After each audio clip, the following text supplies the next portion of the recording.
Hi friends అందరికీ ఈరోజు అయితే మన స్వరాజ్ 734 XT వెహికల్తోని దిగబడ్డ వెహికల్ని అయితే తీయడానికి అయితే స్టార్ట్ అయిపోయినాం. ఆన్ ది వేలో బెల్ట్ అయితే తీసుకొని కూడా స్టార్ట్ అయిపోయినాం అండి. ఇదిగో అండి ఇక్కడ కనిపిస్తుంది కదా, ఇదే వెహికల్ అండి.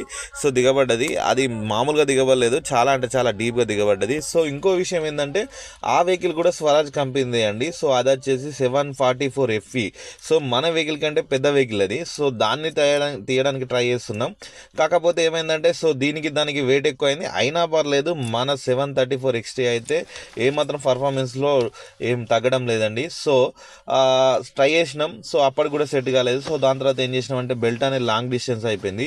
సో దాని తర్వాత ఏం చేసినాం అంటే బెల్ట్ని మళ్ళీ తీసి మళ్ళీ కట్టి మళ్ళీ ట్రై చేసినాం. సో అప్పటికి కూడా సెట్ కాలేదు. సో మళ్ళీ ట్రై చేసిన తర్వాత లాస్ట్కి అయితే ఎట్టకీలకైతే వెహికల్ అయితే విజయవంతంగా అయితే బయటికి వెళ్ళిందండి. సో దీన్ని బట్టి అర్థమైపోతుంది 744 FE వెహికల్ని 734 XT వెహికల్ అనేది బయటికి అయితే తీసింది. సో ఈ వీడియో మీకు ఎలా అనిపించిందో కామెంట్ బాక్స్లో కామెంట్ చేయండి. అలాగే మరిన్ని వీడియోల కోసం మా ఛానల్ సబ్స్క్రైబ్ అండ్ ఫాలో చేసుకోండి. Thank you for watching.